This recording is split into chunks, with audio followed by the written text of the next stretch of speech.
anō ki te matatini 2 ngā huru mārima. I mua i te tānga manawa i kitea i rango na ngā reo rōreka o te kapa nei o ngā taonga mai tawhiti i nae nei, kai te whakawhiti atu anō tātou kia kahurangi Maxwell me tētahi mema o taua kapa. Kia ora e hoa. Tika tau e mātai ngā reo rōreka o ngā taonga mai tawhiti no te whanganui ātara, kai konei te kaitātaki tānia Eugene, tēnā koe hoa? Tēnā koe hoa. Nā, tika te kōrero, ko koutou ngā korokoro tūi o te matatini, e pēhea e eke ai e rā reo waiata? Nā te whakapau wera, ia wikene i ngā wākatoa. Koera te rautaki, ne? Nā, e hara i te tauhau ki te whakataetai nei, ha hau whakaaro mo te rātū? Me ki pēnei nā, i whakapau wera i tātou i runga i te atamira i tēnei ata. Nā ringa i tērā, ko koana te ngākau, ko pērā te tū o mātou ngā taunga mai tawhiti. Heha etahi o ngā kaupapa i kawe amai? Nā reira, ko tētahi, ka tae tonu tātou te kite, i ngā pūrari paka e noho ana ki roto i te wharepi, me ki tērā o ngā tangata honeki, mea ngā tini hianga mahi, ko mahi ana i aia i ngā tau ko pahuri akini. Tēnā koutou, kei te whanganui ātara koutou, nā reira kei te rongo i rā kōrero, mihi nui ki a koe Eugene me tō kapa. Nā mihi e hoa. Koia tērā ko Eugene e hoa? Tēnā rawa atu koe kahurangi, hoi anōra e tiwi i nae nei, ka hoki whakamuri te tiro ki ngā kapa kua tūke mai i tēnei ata ki te papa tātā whaenga o te matatini. Aneira.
Mau te wehi ko ngā tīpako ngā era o ngā kapa kua kitea I tēnei ata. Hioi, ākuni ka hoki anō tātou ki te papa whakatū waiwai, engari tuatahi tonu, kia huri atu kia shei kei wainga nui te hā kere o te matatini nei. Kei hea koe e hoa? E hoa kei konei hau ke wainga nui I te marea, he rā no, hei hupu manawa no, he rangatira no mua, no konei anō hoki, no tēnei wānei, hoi no Warwick Mōrehu tēnā koe. Kia ora, bro. Kia ora. Brother, it's been a pretty hardcore fair few days. Your opinion? Oh, kai te rawe, mate. I think, you know, everyone's here making a really good account of themselves up on the stage, and certainly making us all proud as spectators and supporters and whānau, and it's great to see everybody here in a real positive light, eh? So it's been great. I mean, you're an experienced performer. You've been here, you've done that, you're a past winner. Things that just make that sparks, kapahaka, that spark those performers on stage. You were talking about the maho was one of those things that's just amazing. Well, you know, big mihi to the whānau back home and there to Harry Burkhardt and all the team at Te Puia and to Carl Johnston and for what they've produced here. Now, I performed on that stage at Rotorua and that maho there, and that's something really special, I think. And what it actually does is the effect that it has on the young performers and the old performers when they come here. When you come here and you see that, actually you know you've arrived, eh? You actually know you've arrived, and I tell you what it does to me, and it challenges everybody, and I tell you it does conquer a lot. You know, it's something that allows people to strive and get over their fears, because you look at it, mate, and you fear it, eh? It's impressive. You fear it, and so if you can go up there and you can conquer those fears, or you can go out anywhere and you can do anything, eh? You know, some groups will have to come back again to try and conquer that fear, eh? But that's what it does. It allows us to really strive to achieve what's important, and I think that's what this whole maho and the concept of it brings to us as Maori. So I think, yeah, and the teams know that too, eh? You know, so. Hey, great, eh? And it brings out the best in us, and that's what we're about here, I think, eh? So, I mean, highlights for you, eh, hoa? Like I said before, you're a past winner, you've been here, you've done this, you've been doing kapahaka is in your blood, I suppose you can say. Highlight for you, and looking forward, what are you expecting to see? Oh, well, you know, you always expect to see the creativity, and that's coming through with the teams and things like that. But some of the things like the next team, for instance, with whānau Apanui, you know, I expect to see them to do what they're actually very good at doing, is being from whānau Apanui, celebrating what they are, who they are, their style, and bringing all the environment that they come from, mate, the moana, the ngahere, the awa, all that sort of stuff. So that's what I'm looking forward to seeing, bro.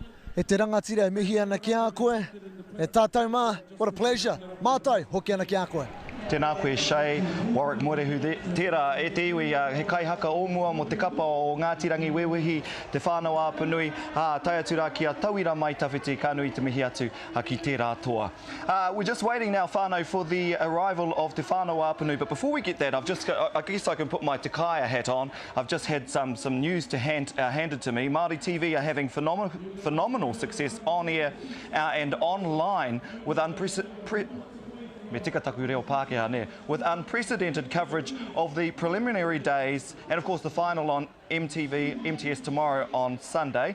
Online we've had 142,000 unique visitors. E hara I te visitor noa he unique kia. 142,000 unique visitors. Ai, kei pātai mai koutou, what makes a unique visitor? You can unique up on them. Ka pai. Tai hoa, kei te hoki anō tātou kia Shay? Kei te hoki anō tātou kia Shay. Tēnā koe hoa. Ai e tātou mā, kei konei hau, kei Wainganui, te marea, kei konei te tahotaku hoa, tēnā koe? Tēnā koe. Nō reira, pehe o whakaaro mo tēnei huihuinga nui whakaharahara o tātou? Whakamiharo katoa au ki ngā kapa katu I te papatū waiwai. Me te huhua o ngā Māori ko tae mai ki te tautoko I o rātou ropu. He rawe atu. Hoi no, ko koe te tahi kua upoko pakaru te karawhiu, kia kite, kia rapu I te hononga I Wainganui te Māori, me te ao pukamata, hangarau, tērā tuāhuaranga. Hea ki o whakaaro te mea motuhake o tēnei huihuinga nei, kua tino pahu tēnā ao? Tika rawa atu. I taku kitenga I tiho, I a pukamata, Instagram, e rā wāhi mariko katoa. Kua kite au I taua hashtag Te Matatini 2015. Me ngā kōrero, kua puta mai ngā pito katoa o Aotearoa. Anō nei ko rātou ngā kaiwhakawā I ngā rōpu, kua tukuna ngā kōrero pai, ngā kōrero kāri te pai. Ki tōnei te tiro, kei te huri tērā ao, kei te whakawhanake tērā ao, I tēnā ao, I te ao kapahaka? Āhua. Ko rātou kāre I tae mai ki o tautahi, kua kite au I o rātou whakaaro, kua tukuna ki pukamata. Koera tō rātou hononga ki konei nei. Tika.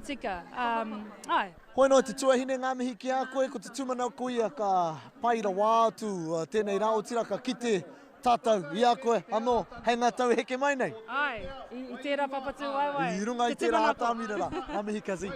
Mātai hoki ana ki a koe.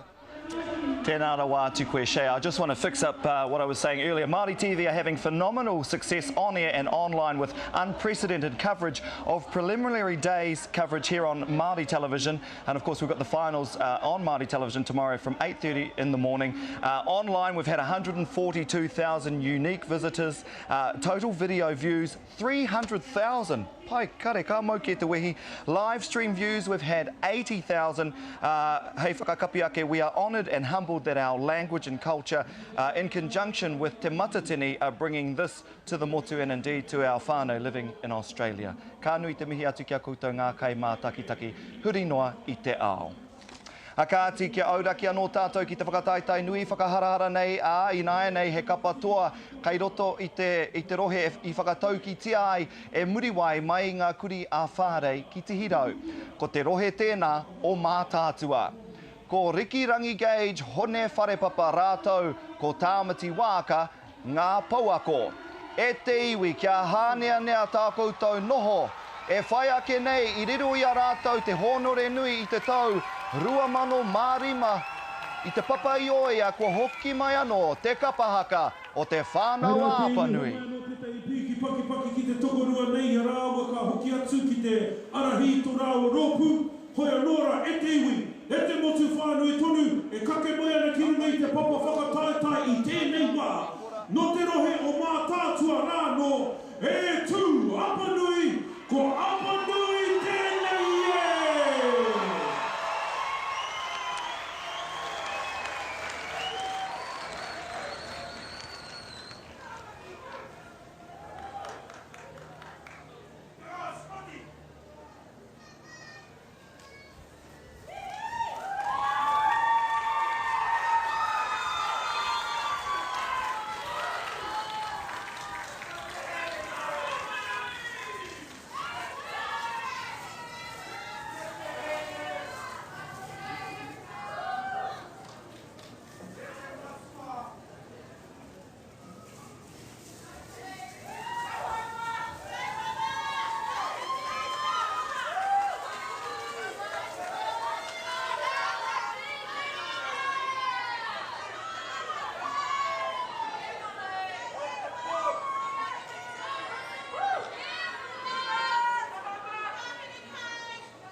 Apanui. I putara te kupu a Timoti, e tāri ana he kapa mao. Ka rehe rauemi, ka rehe pau haki, ka rehe pau toti, ka rehe rama, ka rehe peihana mai te kitini karekau. He kapa mao. Etahi, e kimi ana i teihi. Wa tau mai pātau ki te matatini o te riri wahine. Mati kurgu, ma hora hora. Wai wai, whārahi. Maka we huti huti, anei tō kapa mau. Te wahine, he tāne te tāne. Etahi, e kimi ana i teihi te rau o te patu, te reke o te taiahai, te koi o te rākau. Maihi, pēhea te koi o te are. Kua mua koe hoki mai te koi o tēnei araro ki te wero i au no reira, tēnā koutou kahu.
Apanui, na tū tau toko ana i a koe, a hakoa ngā whakawai, o te ao Pākehā, o te ture, ki runga i tō mana.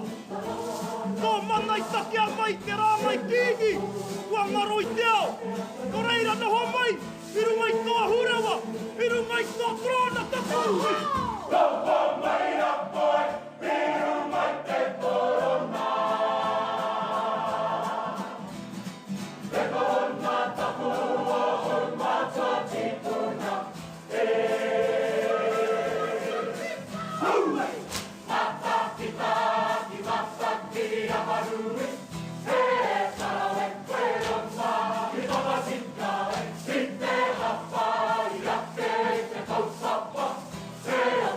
Wow!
takahi ngārara, e kai nei taku poko tapu, e takahi nei taku mana, e tū kari kari nei taku moan. Tōka takahia, tōka takahia,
me waiho mā te tangata tōranga pūnei a rāwiri. E ka waitana waiata, hei te whakangā i tēnei wā. A hei muri, mā te reo wāhine, hei whakao hoho i te kāwanatanga. Kāri! Te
E te iwi tetahi paki nui ki te rōpūranga tira nei, Apanui e tū. E te iwi ko te kapa toa tērā no mā tātua waka ko te whānau a Apanui, kia mau tonu mai rai ngā iwi ki te papakainga o te haka.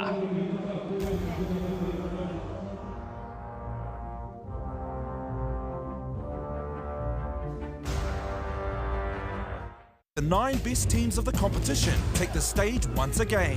Who will take the title? Exclusive to Maori television. Full day live coverage of the Matatini 2015 finals from 8:30 a.m. Sunday. Brought to you by Te Wānanga o Raukawa.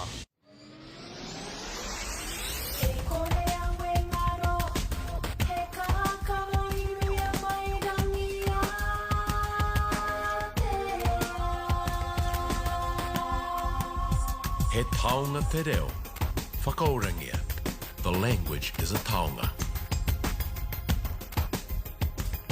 He kura te tangata, whakapakaritia. The people are our wealth, develop and retain. He mataoho ki te ao Māori, providing a window to the Māori world. Ko te marae te tino kāinga, tiakina. The marae is our principal home. Maintain and respect it.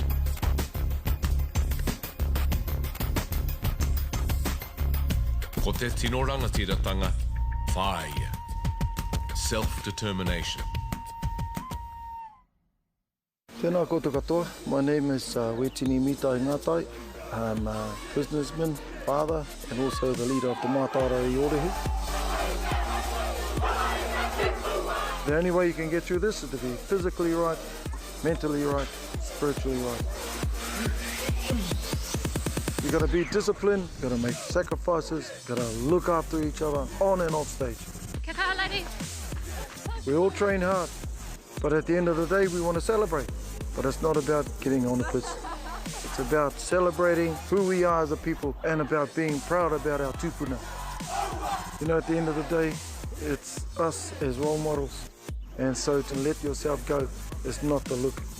And I've been down there, so, you know, yes, we can celebrate, enjoy yourself, but come out with your mana intact. Nō reira kia mau ki tō mana, tō ihi, taihua, te inu waipiro. Mā takitaki hia nā kai tākaro poitarawhiti au taia o te ao. I roto i te puna kotahi, i runga i te teihana kotahi i a rātū. He para huarahi hou. He kaha kē atu te haere. He nākau nui he pono hoki o nā pataki. Ka tīmata te whakataitai ANZ i runga i a te reo. Join Pio Te Rei 3,000 kilometres from Cape Reinga to the Bluff. As he embarks on a journey. I've got places to go and people to see. That our ancestors once travelled. Te Araroa, Tales from the Trails, Friday 8:30.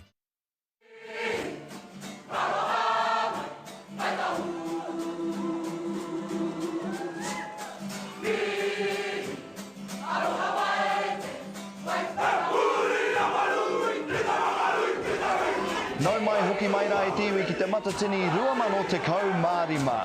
I mua i te tānga manawa i ki te aitātou i te kapa toa no mā tātua waka arā ko te whānau a Apanui. I nāia nei kia mokowhiti atu tātou kia kahurangi tēnā koe e hoa. Tika tau e mātai ko te kapatoa o te whānau a Apanui, kei konei te kaitātaki tāne kōwai atu ko tāmati waka. Tēnā koe hoa? Tēnā koe te puti o whakau e kātahi anō, ka uiui te tētahi wahine ātāua pēnei au. Oh, tēnā koe. Nā, i Māori te tū, hea ho whakaro i pēheanga mahirunga i te atamira. Koira tā mātou e whai ana. I nō mātou ki te mātakitaki i ngā kapa, ko tā mātou e kimi ana te rā pēa kā rite te tū a tētahi ki tō mātou tū, enari kāre i pēra koira te wai maria nui. I tū hoki mātou te rā whakamutunga e hia rawa nā kapa kua kite nā te ati. No reira, ko te tūmanako i tū Apanui mātou. Kāre i whai i nā mahi a etahi atu, i whakātu mātou i nā mahi hau ki nā kanohi o nā te ati. Koira te rautaki ne. Hea te whainga matua o tō kapa i tēnei tau? E hoa. ko te whainga matua, ko te Wikitoria, i tuatu i tērā, ko a mātou kaumātua, waha mai, ai wa mātou tikanga, tō mātou reo, o mātou kupu, i tahi tau ka haua mātou, mo tō mātou reo i te mea kāre tika te whakahua, engari koera te whakahua o te waiat, a ka mautunu mātou ki tērā, engari tēnei wā ko ngā whakaaro kei te kāina, i takoto mai ana te whetū tipi wai, tangata rongo nui te ao hutu pōro, kei tō mātou marae, ko te rarureka, konei katoa ngā tohunga karakia engari, kei reira nā whakaaro. Tēnā koe tāmati, ngā mihi nui ki tō kapa i tūrangati reite rānei, ngā mihi e hoa. Kia ora e mātai. Tēnā koe e kahu koruatahi ko tāmati wāka. Well, joining me now is a representative from one of the strategic partners of Te Matatini, representing New Zealand Post and Kiwi Bank. We say morena to Charles Ropitini. Kia ora e hoa. Kia ora mātai. So obviously it's a wonderful event to be associated with. Tell us about your involvement. So we've been involved with Te Matatini now for 2 years as a joint relationship across New Zealand Post and Kiwi Bank. And for our Indigenous bank, it's right that we support our Indigenous hui here with our kaihaka, and it's absolutely fantastic. I'll tell you what, we've been playing some of your ads out on the big screen, the New Zealand Post ones, and they're going down a treat with the audience both here and some watching them online as well. Yeah, so we've supported Te Taurawhiri Te Reo Māori with their effort to take Te Wiki o Te Reo Māori out of the week and support their campaign with Te Kupu o Te Wiki over 50 words to as many New Zealanders as we can over 50 weeks, and it's fantastic. Nani Pupu is recognised now for bringing Nani Pupu. Nani Pupu. Yes, kind of similar resemblance to one of my mates from Homai Te Pakipaki. Brent Meal. Tōna ri tēnei. So that's gone down a treat with the audience, those that ad campaign? Yeah. Cool. Okay, so we're here at Te Matatini National Kapahaka Festival. You got some whānau that are performing? I do have some whānau performing, and I'm very proud of them for performing with two haurangi Ngāti Wāhia. Oh, who are standing today, eh? I'm looking forward to seeing them. I've been waiting. I'm really looking forward to hearing some sweet singing and some beautiful music. Well, I tell you what, two haurangi Ngāti Wāhia are renowned for their sweet singing. They sure are. Are you a sweet singer like your whānau? I am a sweet singer, so any rōpū that are capturing me with their music, they've got my attention, and I'll sit and watch them, and I believe the music does drive everything else that they do. It drives the kupu, it drives their actions, and it makes it beautiful. When you said you're a sweet singer, I was tempted to ask you to sing us a few notes. Would you be so kind, live to the nation, to sing us a few lines? I guess you could say your paki number one today. Oh, paki number one? Just sing us a little ditty. What's a little tune that you can sing us while we're waiting? Sing on, beautiful birdie, sing on, sing on, sing on, beautiful birdie, sing on. Oh, mai rā te paki. You have just had about 1 zillion hits on YouTube. Oh, kia ora. Yes, because we're going live, not just to New Zealand, but around the world. I wouldn't be surprised if Simon Cowell signs you up within the next half hour or so. I'll be too scared to stand in front of Stan.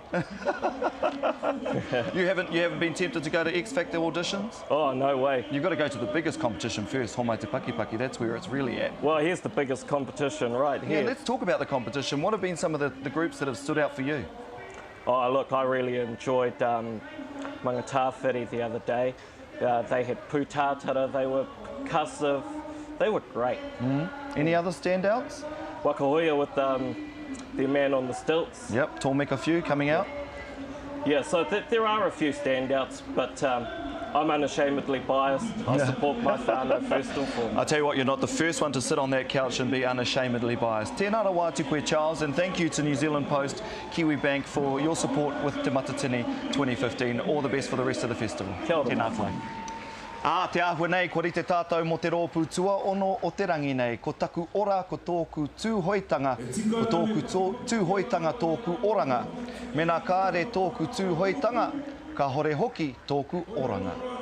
Ko te makarini te mara, ko tangi ora tāwhara, ko rere moana tauputu, rātou ko ngā tairangi hau, ngā pauako. Anā kei te kite mai koutou. E takatū ana ara ko te kapa o Ruatahuna, ka akahu mauku, kia mau tonu mai rā.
puna rai mata.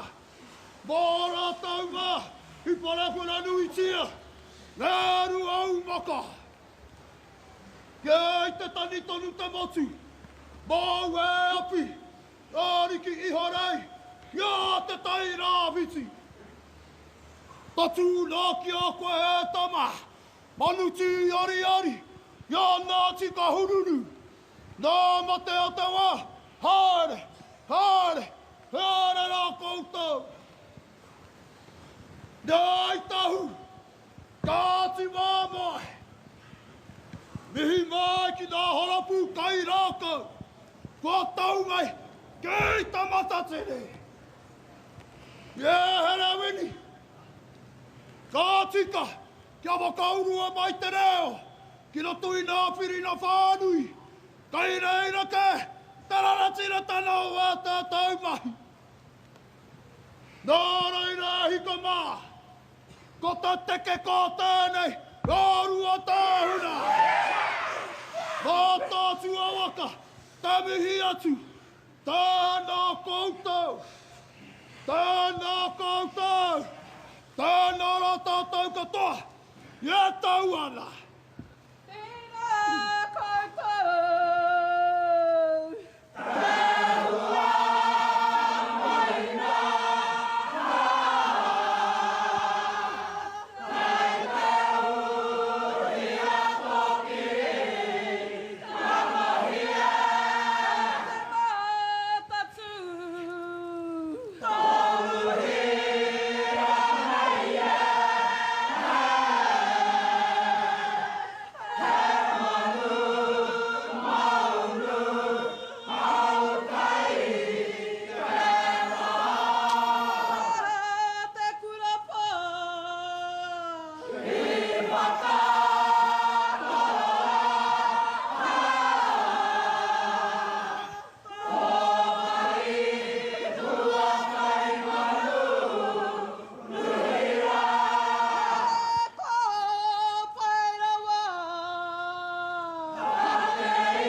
Oi, kia mau!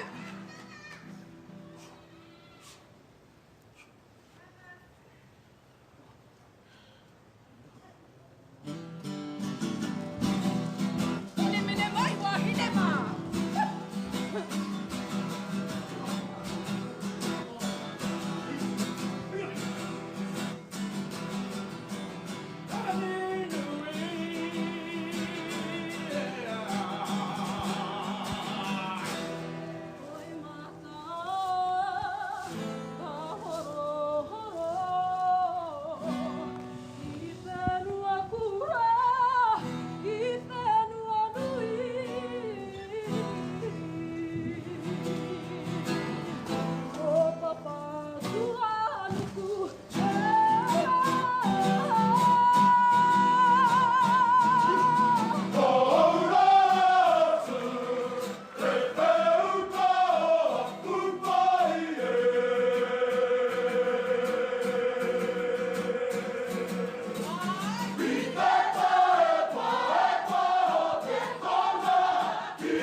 tika tana te hui a hure. Taku pau ta hākua rira. Hāre, hāre, hāre atu rā. Kata ana te nāka. Tā poko ana te papa. I te puna roi mata.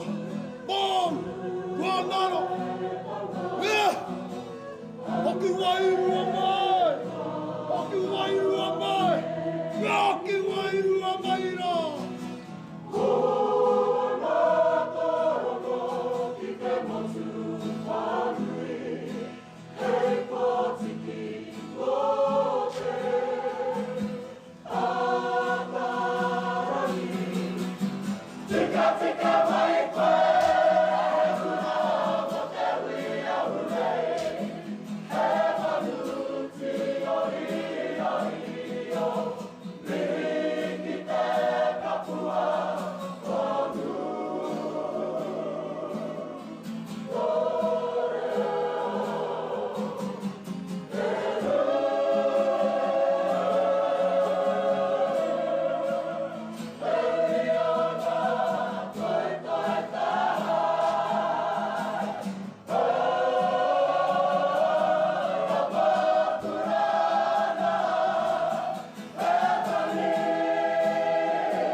Tukua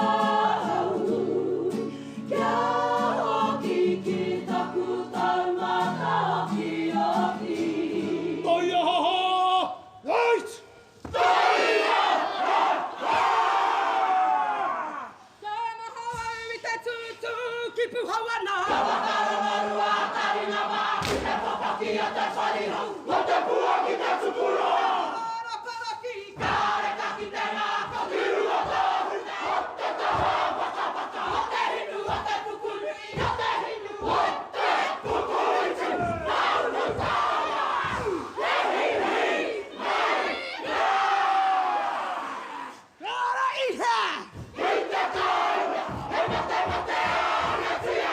Raku mātu, wata. Tūte raku mauna. Tuana huru, tūte mō. Ki taurawe, amura kaeke. Riro whenua atu, kua hoki whenua mai. Riro whenua atu, kua hoki whenua mai. Taia, tapuimana, tapuape.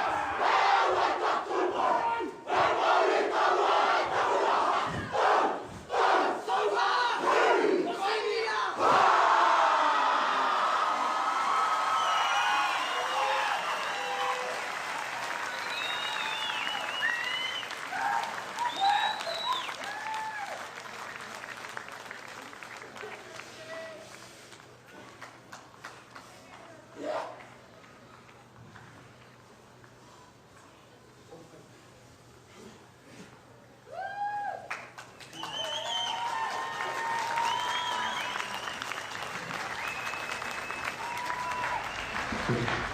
A ka tira e tiwi ko te kapa o Ruatahuna, kākahu mauku tērā kia mautonu mai reinga iwi ki te papakainga o te haka, he whakatā kei te haere.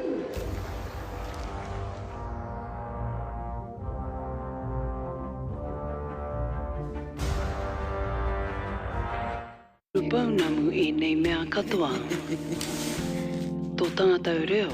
Ki te tunu atuna koe tētahi āhuatana, makere mai nei a koe te kupu. Tō tātou whenu. Kei te rono tonu I ngā aue au mātou mātua, I ngā toto I marini I a koe I mauna pōhatu. Tō tātou iwi. O tira he taonga e wā te ana ki a koe. Kia horapa, enei momo mahi ki te ao. Wakahuia, rātapu hei te iwa. Kia ora, my name is Kirema Te Iwa, and I'm a lecturer here at Whitireia Polytech. Whitireia is a great place for Māori to come and study. We offer a wide range of programs. I'm Jasmine Governor. I'm a third-year student nurse. Not only are you valued as Māori, but you're supported as a student here as well. I'm so happy I chose Whitireia. Best decisions I've made my whole life. Manakitanga is about acknowledging everybody's mana. Let us manaki you and guide you on your process of education into a better future. You're never alone here at Whitireia. What's this? This is Glowy. Together with our community services card, Glowy could help us save on power.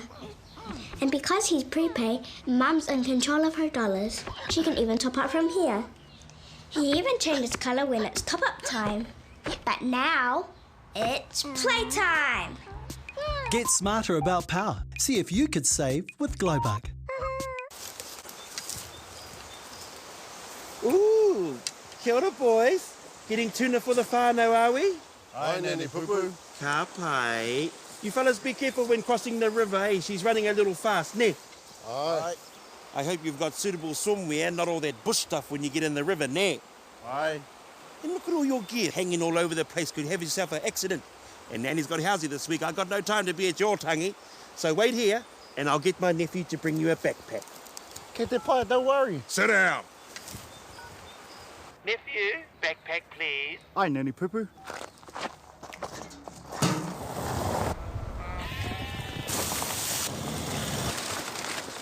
Backpack for your gear, guys. Ka pai, boy. And remember, your guts isn't a flotation device, ne?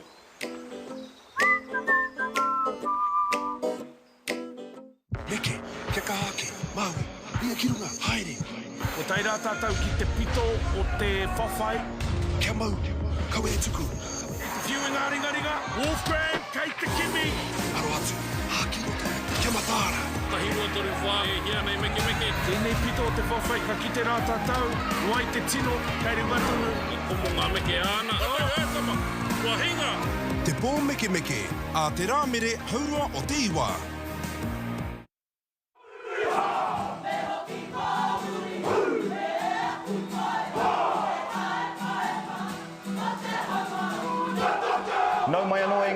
te matatini he ngā kau aroha. Hioi kia hoki anō tātou kia kahurangi me ētahi mema no te kapa nei kātahi anō ka makere mai te atamira ko Ruatahuna kākahu mauku.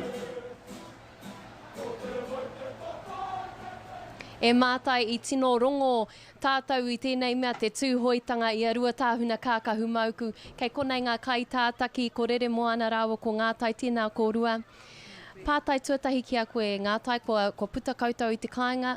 Hea ētahi o ngā kaupapa ko kawea mai ki konei ki o tautahi. Ko tētau nā tino kaupapa I roto I tā mātou haka. E ki ana mātou, tohe ana mātou ki te ture. Ko nā kawa. Ko nā tikana maori ki muri, ko te ture ke kai te ārahi a tātou. Ko I rā te kaupapa o tā mātou haka, ana ko taka more tērā, I ahua pērā, ka whakahokia e mātou tō o mātou whanauna, tō mātou whanauna I mate mai konei, ki roto te kāina. Tēnā koutou, kaupapa rangatira tēnā. Rere moana, e hia nau te kōrero ki a koe mō ngā kākahu, me te atāhua hoki, kōrero mai e hoa? No te haukaina, te kākahu nei, I hanga tētahi o nā whaia, Auntie Honey, tūhua. Ko ia tētahi haere ki te kato I te mauku tēnei, no te nahere no Ruatahuna. No reira ai, kei te tukumihi au ki aia, mō ana mahi, whakapau wera ia ki te hana I tēnei kākahu. Ko te mea nui ki a tātou katoa, no te haukaina, nā kākahu katoa, tāne wahinema. Tēnā kōrua, mihi nui ki a kōrua o tira ki te kapa. Ngā mihi, tae te whakatāi nai nei. Tēnā koe mātai. Kia ora rawa atu koe kahurangi. Hoi anō, kia moko whiti anō tātou kia Shay, kei wainganui I te minenga I tēnei wā. Kei te aha koe e hoa? E hoa, kei te huna hau, hanga kōpatapata ana te ua, engari I tēnei wai pauro atau ki tēnei whae oku no roto mai te hokianga. Tēnā koe whae awa? Tēnā koe. Hei, whae, ko konei koe noho ana. Hea te mea pai o tēnei matatini ki a koe? Ngā mea katoa, tino taimaha tēnā pātai. Ko te mea nui rawa te ki te kitea, ngā hapu me te iwi ki te whakarongo atu tā rāta kōrero. Tino papai. Ka pai. He mea no tino pai ki a koe, ki mai koe, pehe ngā rauemi, kei konei koe, kei mua tonu I te ātāmira nei.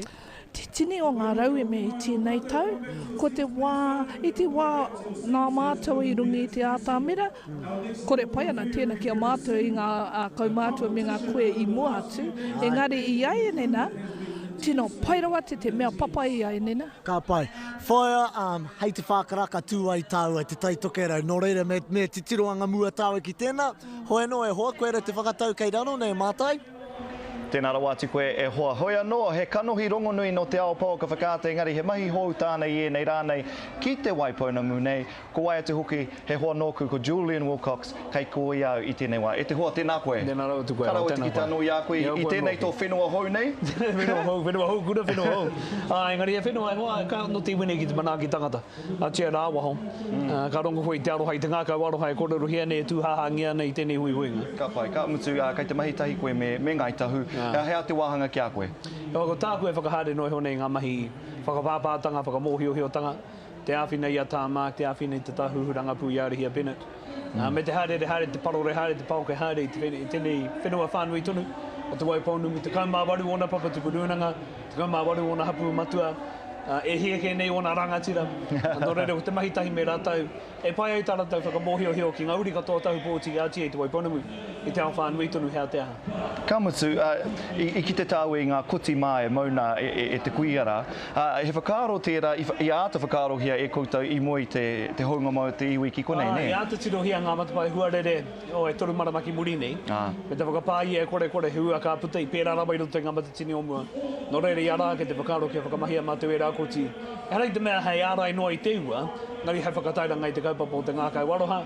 Nō reira ka mahi e mātou ka tehi ka tuku atu kia haina, ki haina rāno, mā rātou e whakatinana, mā rātou e whakamahi, nā ka whakahokia mai kāri pēra rawa te nui o te utu, nā kua ate ki te atu, kua mato te horapa o te whakamaua te iwi I ngā mea nei. Nō reira he rawa e mō matai. Te kaumano I whakarite? Te kaumano o ngā mea ka mai e mātou, I te iwi nei? Kua oti ke te tohatoha, I whakaritea kia toru rā pēr, te haere, te tohatoha haere ngā taonga nei, I oti te whakapau I te hāpahi te ruakaraka I taraona nei. Ka pai. Me mātai whakamuri tāua ki te pōhiri I reira koe. Tēnā kōrero hia mai ngā āhuatanga I ki te rā nei koe tātou I taua rā. Atu I taku drone. Oh, he drone tā? Nei drone ni whakamahi. Te drone tērā i... Nā mātou i mahi kamatu, ko te manui hoa, kia rongo te iwi te ngākau waroha. Ko te kōrero a rāki hia tau, te upoko o ngai tuahuriri te te o ngā hapu matua, nō rātou tēnei takiwa, kia rongo te iwi Māori te ngākau waroha. Ka hore he wero, kia rongo i te karanga, kia rongo nei te karanga, kia tukuna ngā paunamu. E a ta mātou ai te iwi ka nui te aroha i roto i a ngaitau. O tira ia o tau tahi whānui, mo te manaaki, mo te aroha nui mai a te ao Māori kia mātou whai muri. I te rū i te taurua mana ko taitanga mātai. Nā, i pērā rawa te ahu o ngā whakahaere, i pērā rawa te wairua o ngā whakaritenga. Julian Wilcox, i tū koe hei kaihaka i te tau, iwa te kau mā whā. He kore pirangi no Julian te hoki mai ki te matatini? Kao. E hoa kua te ki te atu i te pikinga o te kounga, kātahi. Ka rua te wā i tu ai au i runga i te ahura wai mate te tahi kuia. Mahara. Anti mai tāmou. Kei te ngoto tunu te aroha ki te whatu manoa, i te korenga mai o tērā kuia ka haka aroha keu, e hoa koe nui tēnā. Ko tāku e hāpai he no hai taurekareka hei tūtūā, hei ka he mahi tūā o hei whakapai ngā wharepaku e rā mea katoa. Nore he rawa ake tēnā kia.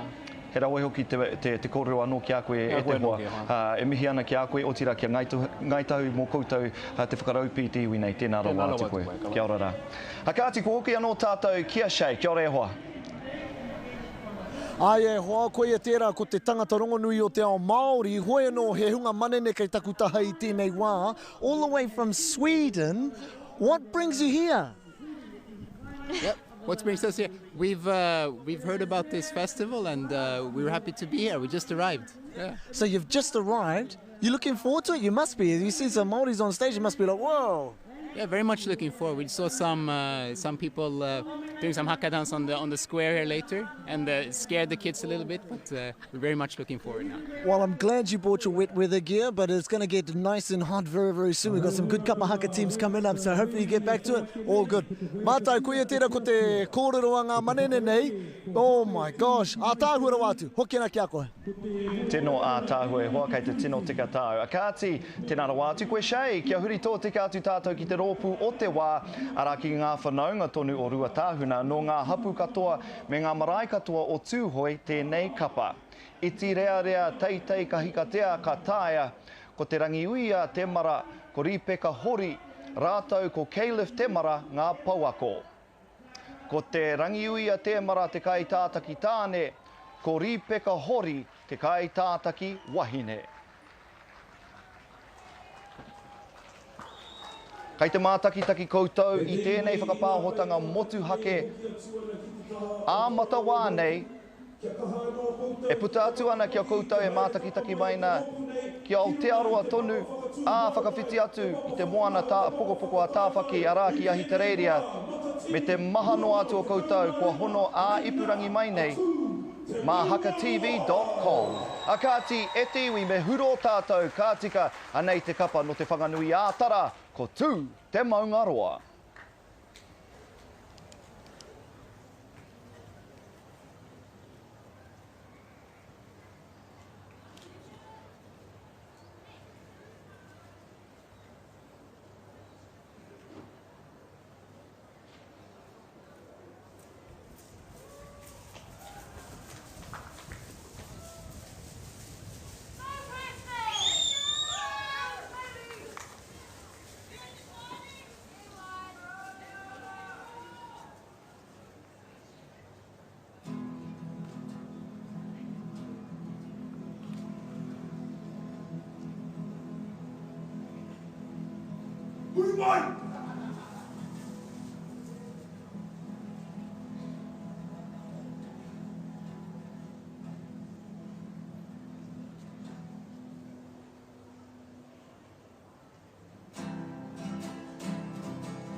Ata atu a tahu mai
Te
Yeah!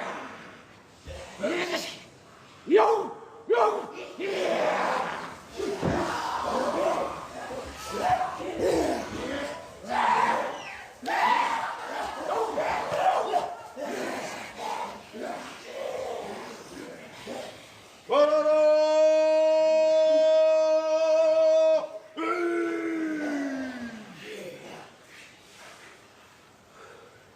O ta maraura te tangata, o te whakapapa, o te tua, o te tua, i te ranira!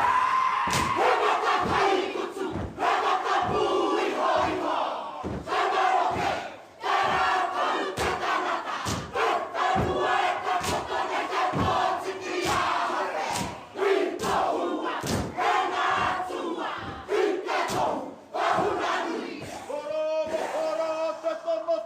O te tuata, o te tuma, te ronia! He mata kai oke, he mata pūreha, i whakarurua, he nā iki, ki te kawara no pitirau, ki te kawa, hau waka mea, he hua mea ne ki te hua ki te kai, ko te maru, ko rāwa, he ina katoru, he ina rāu, he taina, he tuakana. Orere, o tua ana tāma i te tona, e whaia nei te maori, o te kumara. E whaia nei te maori, o te kumara. I ka hoki ki te wai pōna mu, i te tae pōtu, kai pōri rua ko te moana o rautaua. Nau tū, parakou i te koruna e hua mai, ka nei te hua rai, ka takina te kaua. Ki nā atu o ia te pōtu mai, ia te pōtahui e, ka nau e ue te pō, ka huru, ka horeo, ka puta, kona whakamata, kona whakariha o te mea, ka pira ki te mō parura, ka takina te kupu, ki te asua, te papa orarone, kumea, ki a piri, te whenua, i tawhiti, pawitia, ki a papa, tuku atua, kia rewa, tā panahana, ki te rani, kia rewa i te moana i kauria e wai. Te moana i kauria, e manu te oka. E manu te tuakeo. Te moana i kauria, e te tumua.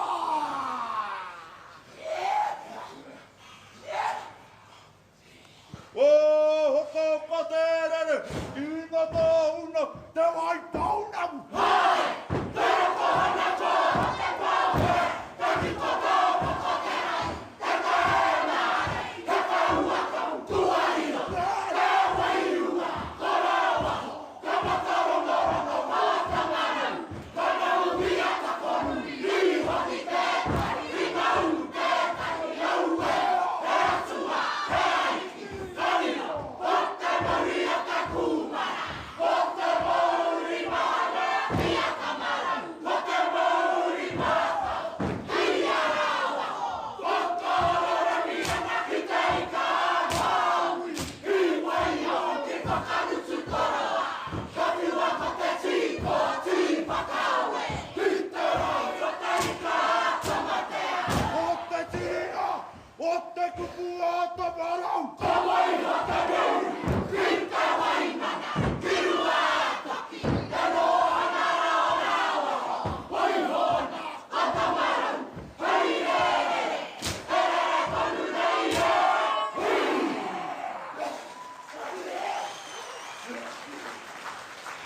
Ki raro!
A kāti koia tērā ko te rōpū o Te Maungaroa, hioi he paku whakatā e haere ake nei kia mautonu mai ki te papakainga o te haka, ai marika ko te teihana o te reo me whakaata Māori. The 9 best teams of the competition take the stage once again. Who will take the title? Exclusive to Māori television. Full day live coverage of Te Matatini 2015 finals from 8:30 a.m. Sunday. Brought to you by Te Wānanga o Raukawa.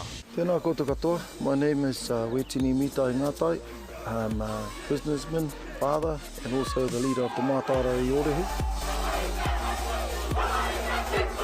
The only way you can get through this is to be physically right, mentally right, spiritually right. You got to be disciplined, you got to make sacrifices, you got to look after each other on and off stage. Kia kaha, lady. We all train hard, but at the end of the day we want to celebrate. But it's not about getting on the pitch. It's about celebrating who we are as a people and about being proud about our tupuna. You know, at the end of the day, it's us as role models. And so to let yourself go is not the look. And I've been down there, so, you know, yes, we can celebrate, enjoy yourself, but come out with your mana intact. Nō reira kia mau ki tō mana, tō ihi, taihua, te inu waipiro. Going fishing for the whānau, are we, boys? Aye, Nene Pupu. You do know around 4 people every year drown from getting swept off the rocks from big waves. You should have checked those conditions before you come out, did you, boys? Because Nanny ain't looking after your kids, nee. Aye. So you won't be wearing those useless jandals, nee. Aye. And even though we're on the rocks, you will be wearing life jackets, nee. Nee. Aye.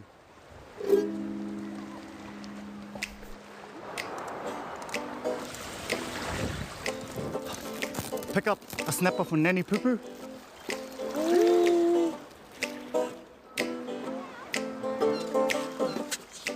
Thank you.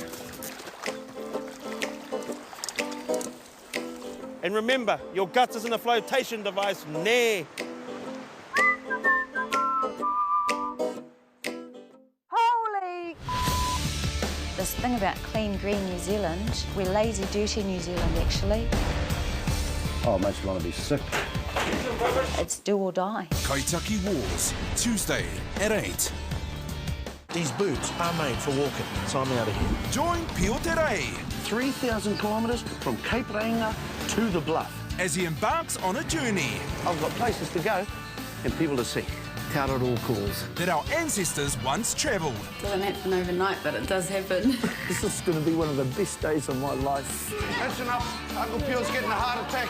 And the speech is long. Te Araroa, Tales from the Trails. Friday 8:30 on Maori television, then on demand.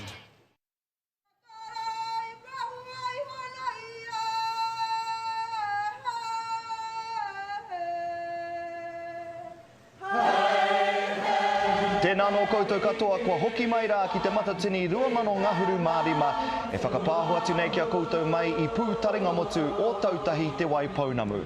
Hioi kia hoki anō tātou kia kahurangi kei te whangaia ki muri a kei tōna taha ko tētahi toko toru no te kapa o tū Te Maungaroa. Tēnā koe mātai I tū pakari a tū Te Maungaroa I te rānei kei ai, kei konei etahi o ngā kaihaka, ko te rangi ua tēnei rīpeka rātou ko te matua nei te teira. Tēnā koe matua o te rā koutou. Matua, I pēhea ngā huatanga I runga I te ātāmirara? O te mea nui I eke ki nei te ātāmira. He mea nui te rā kia mātau I tūwaia nā mokopuna a te huna I manako hiake e rātau tēnei kaupapa ki roto o tūheki pōneke o sira tū Te Maungaroa. Tēnā koe. Nā heitanga kōrero, neke atu I te rua te kautau tēnei kapa e haere ana, ko ngā kaihaka I tēnei tau, te rea ngā tuarima o te kapa nei. Kōrero mai mo tērā? Ai, he rea ana tuarima, kai kone anō etahi mokopuna e tatari ana kia panaia mai au ki te taha kia tū mai ko rātau, engari kia kaha rātau. E he tika, anei tonu, nā mokopuna, nā tamari kia ahemara ko pauta tēmara, te tokorua I manako hiake, I whakaarunu hiake raua tēnei kaupapa, kia tū atu Te Maungaroa roto I ngā mahi kapahaka o te motu. E he anau ki te kōrero atu ki a koe mō ngā kaupapa I roto I ngā waiata? O ngā kaupapa, ako tahi noho te kaupapa, ko te honona o tūhoe ki roto o te waipaunamu. Koe rā noho te kaupapa, kia tū mai ki te rani, kia tamarau hoki rāua ko rāwahau, kia rāua I hoki mai ki te whakahoki te Māori. O reira koe rā noho te kaupapa I wanuri a mātau. Ko te mōteatea, enari te titi, e whakaaro nui ake ki tō mātau kuia, kia mihi ki te kapua tō mātau tipua. Ko tāna tani, kia whakahokia mai nā whenua, tāna mōteatea, kia whakahokia mai nā whenua o tūhoe I te tau mahu ake nei, kā mana.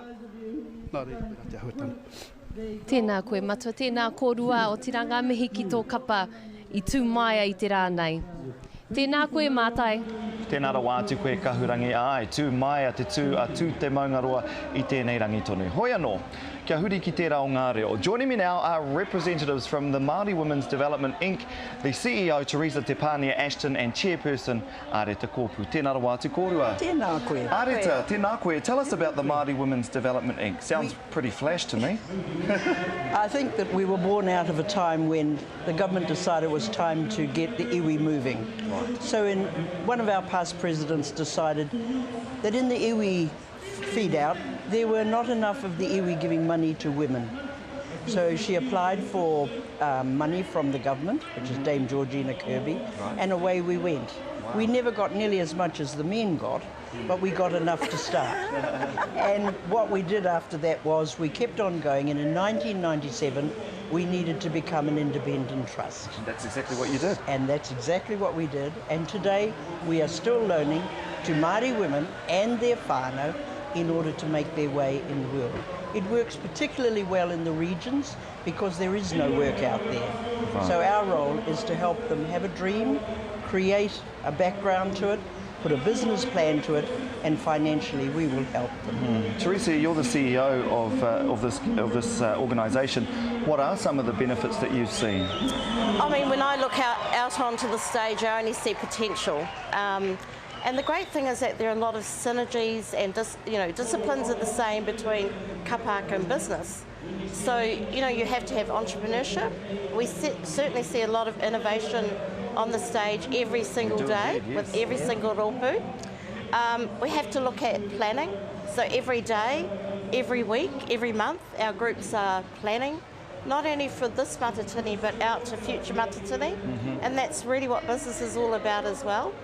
And another factor, of course, is the fact that they are promoting themselves, their rohe, their excellence, their talents. This is mana wahine at its best, isn't it? Absolutely, absolutely. And the great thing is that they're so much younger now, and we can only just see so much potential for the future. Not only for kapaka itself, but for them as entrepreneurs. Yes. Yeah. All right, so let's talk about some other business, the business that's happening on the stage.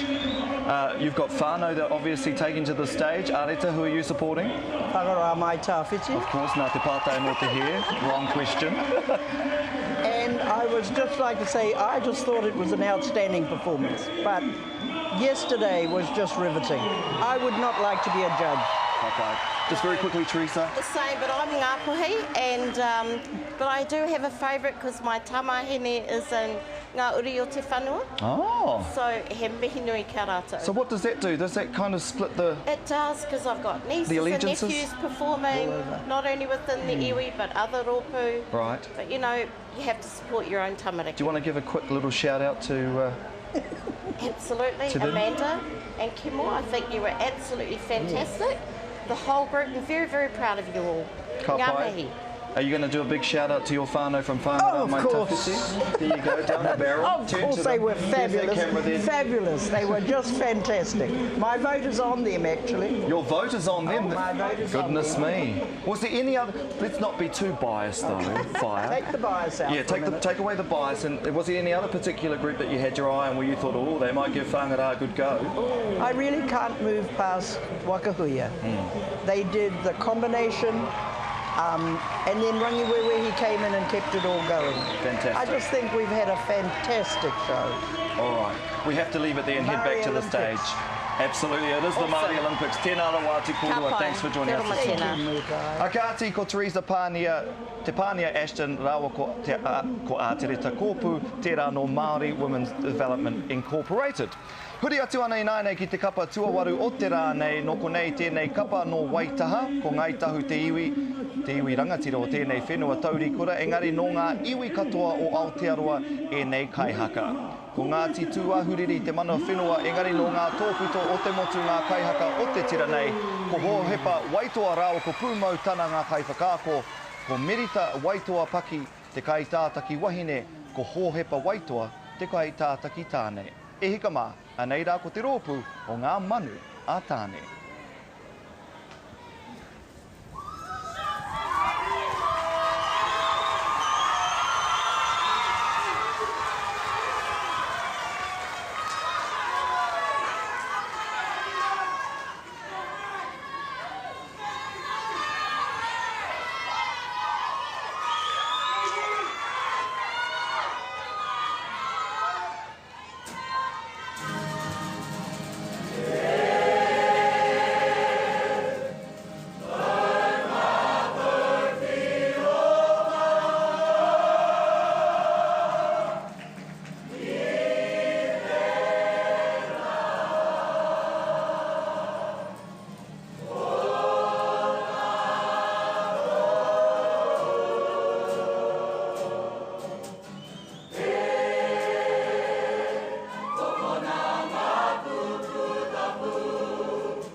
papa ki hipaka teko o Waitaha.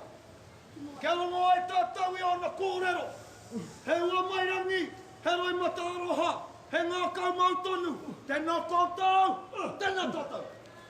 Karere te manu ki runga ki te tāpe patonga o te rangi. Karere e te hawara, whiti kato pai, hoki rarara, karibia, kaparira ki runga o tahai. Rati rati roi, hoki te tanga o tahu pōtiki. Nāna koi a tahu poraka te huru manu, koi a konu kura o tahu nui. Nāna poraka wa hakura kora, kai whakata ko tūhoi, taraka moi a maru kore. Koi a katamara e roa ko te ao, hikura ki tano hoi a rā, kai te kura, kai te pō, he tamai te ao. Ko te hikuta wata wā te ao, hikura ki a rā, ko tūha huri e. Siki nā tua hine te wai, hei wahine mana, ko tuka ko tūra, ko tahi pomo ki ko tane. Tiki harere anō te manu hoka hoka ki runga mā, pere pere hea ngā tiri tiri o te moana, te kā puni puni o wai tūhoi tara. Ko te taua tua whiti, ko te hekenga takutai, te hekenga tua whenua kāranga tonu ki tāu, e raki kurata whiti, ko te wai makariri kororo, ko ta karoma te kakara o tū te kawa. Te tangata i whakato te i ngā wāhine a tūha huri e. Tangi a mea ana te karoro i taira, ki te a te punga e huki tua ki pūtari ngā motu konga ti māma katau watu. E a tahai e ngara ki rako, ko te kahika te a pohine pā. Hoki mai ai ki te wakamaka piua ki hei a tūtaki anoi. Tā horo na te toto o tū te kawa i whanau, e mate kai ki koe. Pakerua ke te manuri ngā pōre o kasi hoi hoi ki runga o parakaka ki tōna te rāka pōri. Whakarongo o te tangi o te waka kia hiwara ki tēnei tuku ki tērā tuku tangi kawana te waka kia umaraha te pā te huinga mai o ngā manu mōta hei ki kai a koe hei a hara. Hei wakata koto mahere whenua he, whenua kura kura whenua pōi ke tūmai a moki whakapopa tuki tau mutu kora ki a mua ko tūpai. Ko te whakatiki paua ko pōre he pora wiri mā maru e. Ka peke peke te rua hiki hiki ki te wai hora ki te tōre te hera waka pātiki. He oranga he mahinga kai e. Ka haro atu te manu tātā hiki ki te poho tamatea. Ko te raki tuai wako hine karo unuhi atu e te rāpaki o te raki whakaputa haru. Nene atu a makonga ki waire wakai te whakauaua ki te keo keo mā te maunga. Ko te upoko te humata, eke mai ai ki tōna uri ko huika. Ngara atu he kenua mōna ko whaina i ko kou rarata. Ka pia i a tahuaroa ko te pātaka huika i e. Heke whakararo te manu pikari ki ngā pākiri whakateka te kau Waitaha. Ki te whenua taurikura o tautahi, ki konei noho pupuari. Tautahi whenua, tautahi rangatira, tautahi potiki e kokoia e ara e.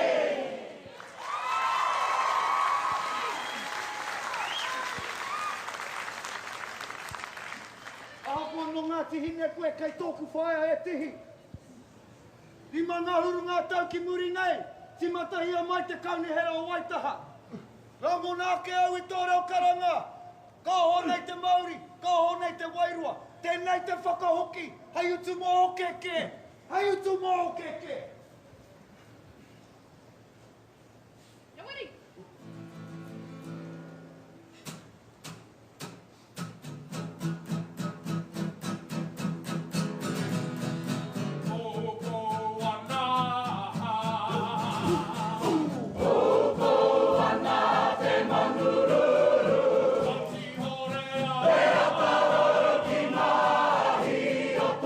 Tipuna.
Te rā no te kōrero, ko tahi mano kāinga, ko tahi mano wawata. I ngā marama ko taha ake, I puta te heitara, ake ne pia kai te heke te kaunga o te reo Māori, ki roto o Waitahane. E ngana ngana atu aku tāngata ki te haka atu kia koutou. Kia tika ai wei nei kōrero, ko te reo Māori kia raumona, kia tika, kia ora. Tāra tito! Ai, kato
Apanui, Te Maungaroa,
atu.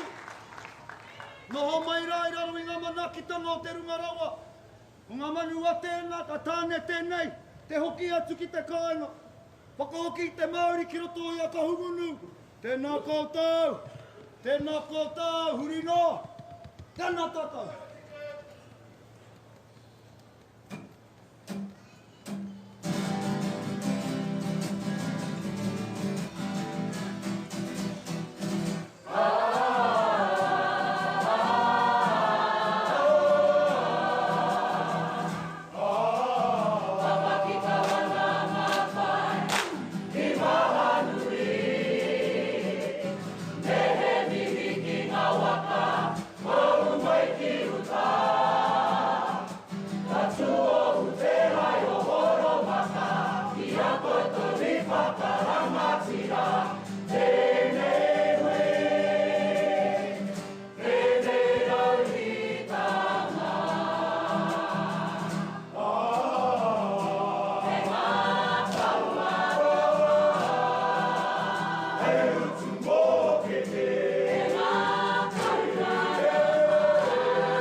Koia tērā ko te kapa o ngā manu a tāne ka wani ke koutou kei te mātakitaki tātou. I te hongere o te reo me te matatini 2019 mārima te papakainga o te haka. Kaue tawhiti atu te haere.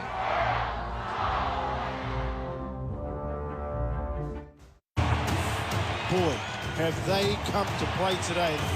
Absolutely smashed and buried. This is just out-and-out magic. This time he gives it to Conrad Harrell. Floodgates have opened. The Warriors are absolutely on fire. Here we go. Here we go. Can you believe it? And that's a try for the Warriors. Vodafone Warriors 2015, Sunday, 7:30.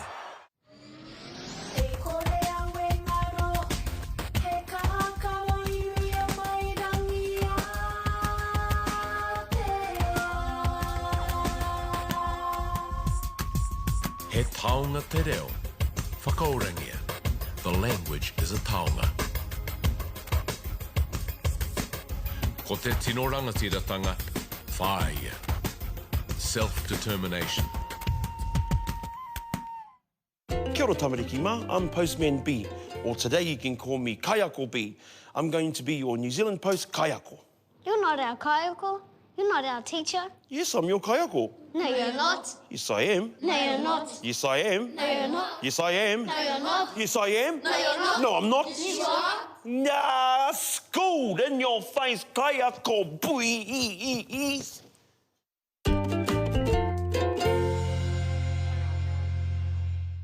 I used to see him occasionally, you know, at the pub with friends or workmates. I only really saw him when I was drinking, and once or twice I snuck out of work to see him. I was a bit down when Isaac dumped me, but this guy... He stops me from buying shoes and stuff, but honestly, I'd rather spend my money on him. I haven't told my mum. She'd freak, because he killed her sister.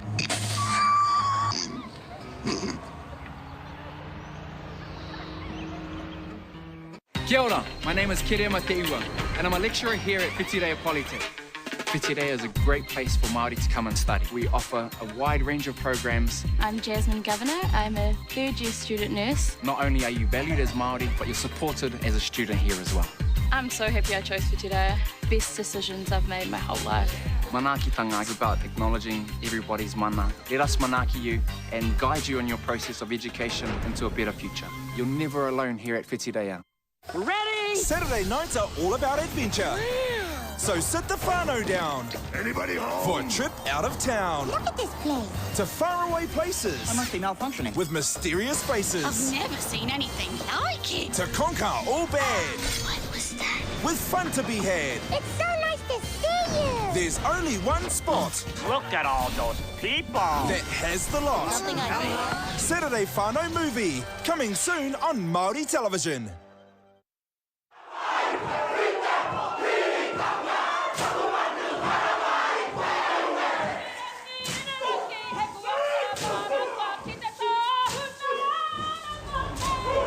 Tauti mai anō e te iwi ki te matatini rua mano te kaumarima he ngā kau aroha. I runga i te teihana o te reo te pai tukutuku a whakaata Māori me te tūranga e purangi e kia nei ko hakatv.com. I mua i te tānga manawa ko ngā manu a tane I whakapaukaha I runga i te papa tātā whāinga I nai nei kei a kahurangi tētahi o aua mema. Kia ora rā e hoa. Aera e mātai whakapaukaha tērā o ngā kapa ki runga I te papa whakatū waiwai o te matatini I tēnei tau. Ngā manu a tāne, kei konei ngā manu e rua nei, ko Junior Tana rāua ko Merita Waitoa Paki, tēnā kōrua, pātai tuatahi Junior. No te haukainga, no konei, no waitaha koutou, nā reira, I pēhea ngā mahi te taha ki te manaaki me te whakarite mo te whakataitai. Ho e hara I te mea ka hara mai tēnei kaupapa nui ki tēnei rohe I arua tau. Nā ahakoa he momo taumahatanga ki te kawe I nei mahi whakarite, he hōnore tēnei ki te tuku mihi ki ngā iwi katoa puta noa I te motu I whai wāhi mai, I whai whakaro mai kia mātou I te rūwhenua. Nā reira, kāri tu atu I tēnei matatini. Tēnā koe hoa. Tēnā kororo mai mo te kaupapa o tō kapa, ngā manu a tāne. Ai, ko te kaupapa o tō mātou rōpu, ko te wao nui a tāne. Ko ngā tini manu o te wao nui a tāne me ngā rerekitanga katoa. Ngā rerekitanga pai, ngā rerekitanga kaore pia I te pai. Hoi anō ko te tuakiritanga o tēnā me te mea nei he rōpu mātā waka mātou. Ahakoa te nuinga o mātou no ngā tōpito katoa o te motu, engari ko whakarau I kamai ki konei ki o tautahi, I raro I te kaupapa tāne rore a hine rehia. Tēnā kōrua, ngā mihi nui me te pai hoki o I rā whakautu. Tēnei te hoki atu ki a koe mātai. Tēnā rawa atu koe kahurangi ka tikara, me mihi atu tātou ki tērā rōpū toa o ngā manu a tāne. Hoi anō katoa wā anōra e te iwi, kia hoki whakamuri anō ai te titiro ki ngā kapa, no nāia tata ake nei, ūpoko pakarua i runga i te papa tātā whāinga o te matatini, kia mātakitaki anō tātou.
Tukia!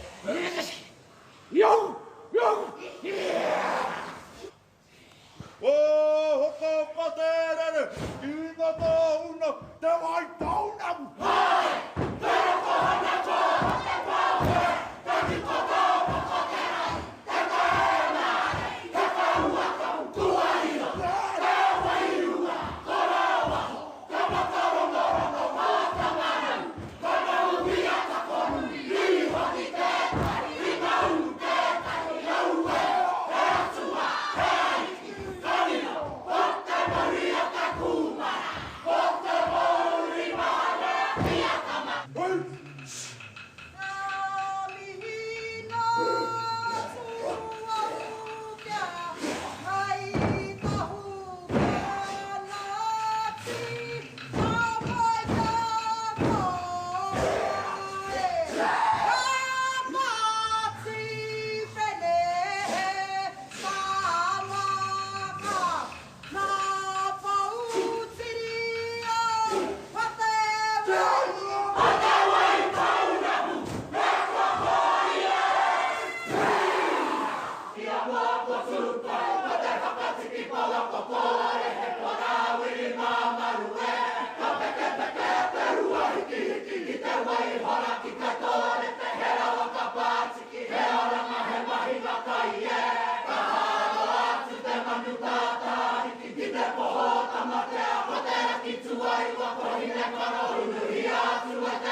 E rā kapa katoa ko koutou arunga e hoa mā, engari ko te pātai a mātai ki te hunga mātakitaki, ko wai te kapa kua tino titia ki tō ngākau i tēnei wā.